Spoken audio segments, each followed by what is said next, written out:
In this video, you will learn how to create a test to be taken via Blackboard. From your home page, you can add tests to any content area. I've created a content area labeled Tests. So when we click on that, you have the option to create an item, build a folder, for example, or evaluate. Tests are under the Evaluate category. So I'm going to click on Create a Test. And if you have tests that you've created in the past for a course, a course with the same course code, you'll have a list of them. I've done just a dummy test here. But right now we're going to create a new one. So I'm going to click on Create, and then I can label this test. So I'm going to call this Sample Test, just so we can practice. And you can add a description. You can identify which lecture it's based on, or which content area it's related to, any kind of description that you think will be useful for you as an instructor. I'm going to leave it blank. And you can also supply the students with instructions. So if you want them to read a particular passage or pay particular attention to a specific question, or if you want to give them a hint as to how to answer certain questions, this would be the place to do it. In this location, you can also let them know how much time they have and any other specific information that would help them in taking the test. For right now, I'm just going to take the sample test.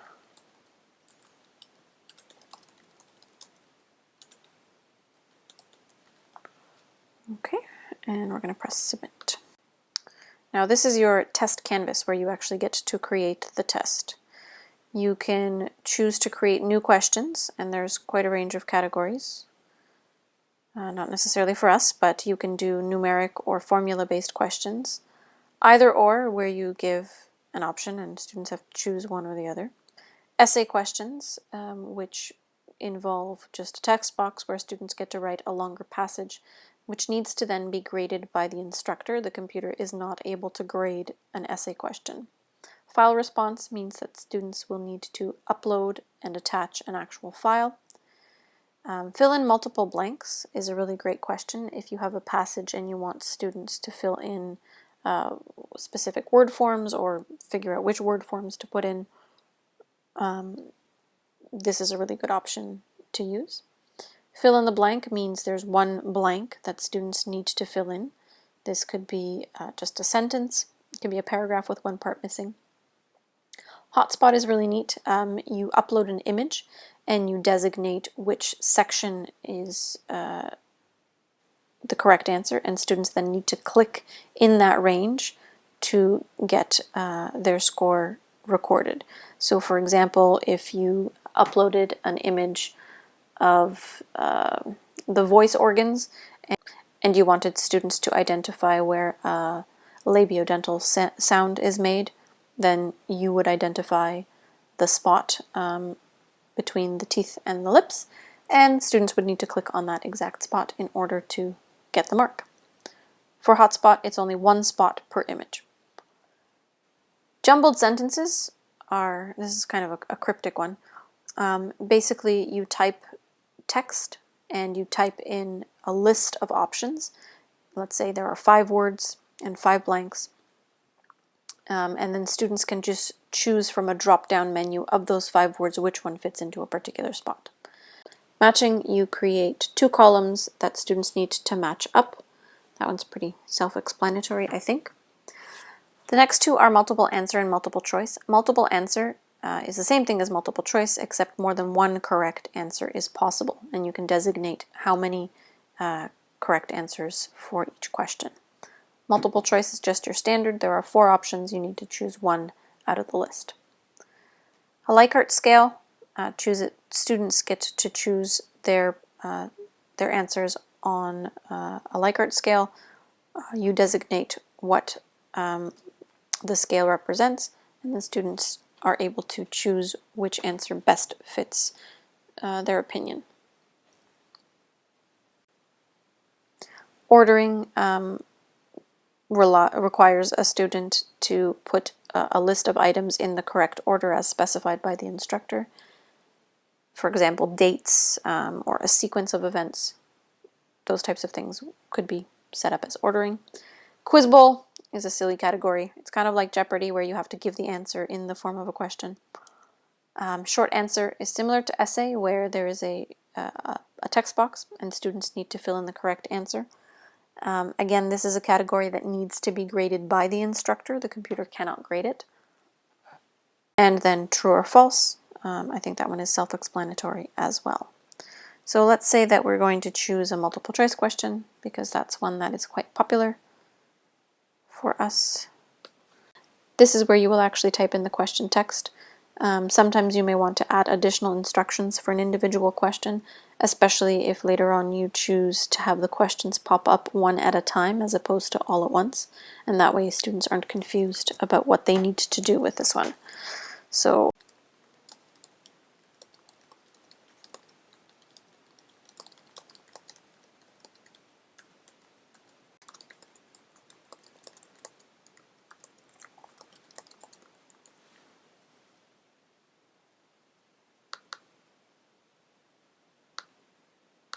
okay, so there's my sentence with its bolded word.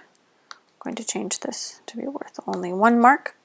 You can also choose it to be extra credit, so if you're using bonus questions, for example, you can use that. Answer numbering type, your A, B, C options typically. Do you want them to be 1, 2, 3, Roman numerals, uppercase, lowercase? I mean, lowercase is the most familiar for students. And you can also change from vertical to horizontal orientation in terms of where the answers are located. You can allow partial credit, meaning if they if you have a series of answers and one is the most correct but the next one is somewhat correct, then you might. The really great thing about Blackboard tests is that you can show answers in a random order, which means that students who are sitting next to each other will never have the same test.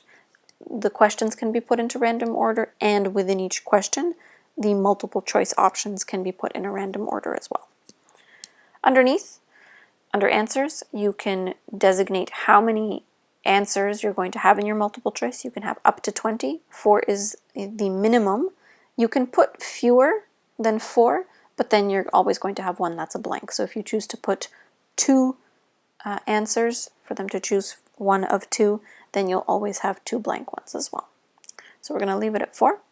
The first one is automatically set as correct, and because we have created a random ordering system, then this can just stay the same. If you have chosen not to have questions show up in random order, you can click on the answer that is actually correct. So our question here was, the cat in the hat sat on a mat.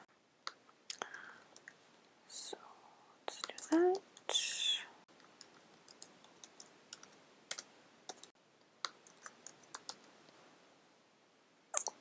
And if you want students to receive feedback from you, for example, if they give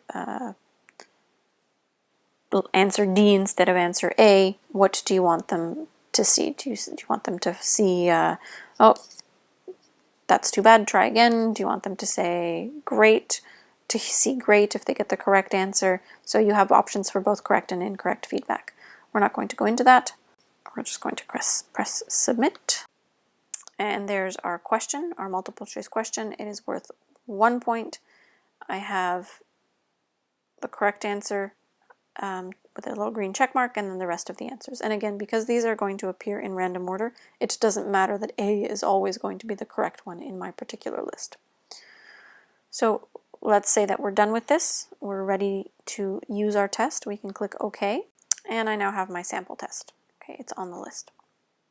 So if I want to add a test to my test options, I can choose to do that now. But let's say that I just want to create a bunch of tests and retrieve them later. So if we leave this page and then go back to tests, you'll notice that I don't have any tests because I have not yet set any of them up.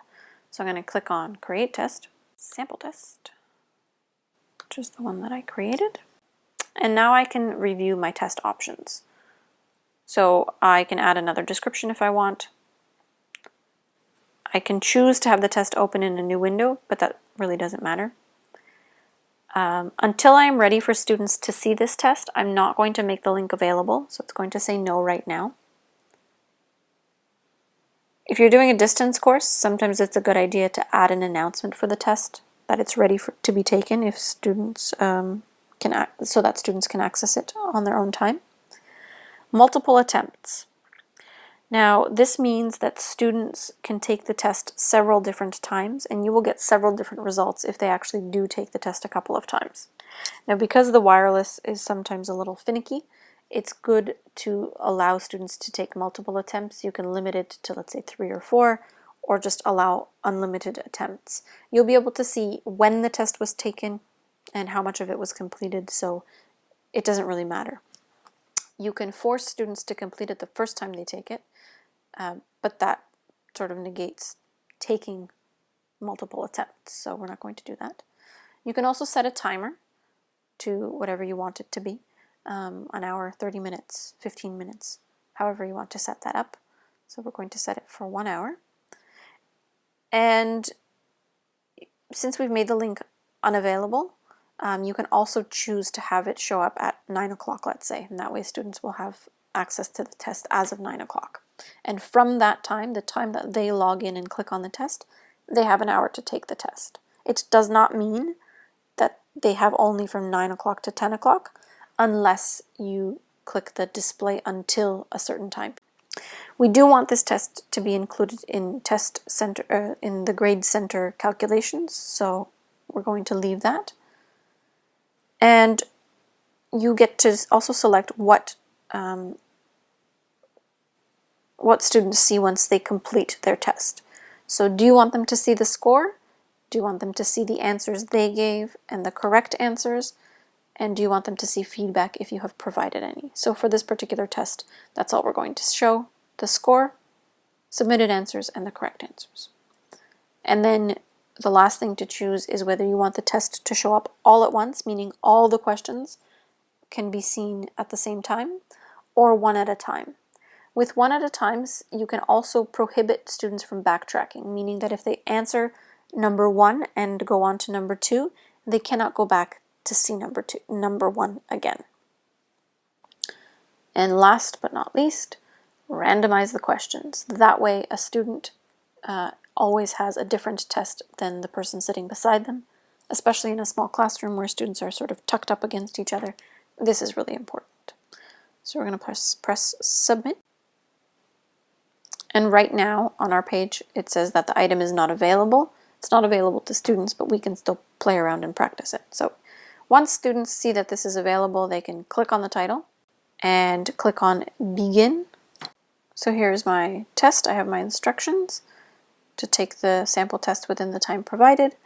It says that this test is set for 1 hour, and I will have a 1-minute warning before the test ends. I'm allowed to take multiple tests, and I can save it and continue. So here we go. I've got question 1. To choose the best definition for the bolded word. And the bolded word is actually split apart. So it's the cat in the hat sat on a mat. And it's a little bit of a different font. And it is separated so that students can easily identify it. So let's say I will choose cactus as the closest definition. And it's really important for students to save their answer with each question before they save and submit the final question. And because there's only one, I have the option of saving and submitting. Especially with finicky internet, it is really important for them to do that. It's okay if they don't, but if their computer crashes, then that answer won't be saved. So I'm going to press save. It lets me know that the answer is being saved. Once that message disappears, I can submit my test once I've finished, and I confirm that I'm done. Okay, I have taken the test. I can click OK to view the results, and OK is at the bottom. Now I can see it took me 1 minute, 30 seconds out of an hour to take this test, and I can see that I got the wrong answer. So cactus was wrong, feline was right. So now I know whether I did well and what the correct answer was, and also the instructor can see and make adjustments if there were errors in the test or if an answer is actually correct.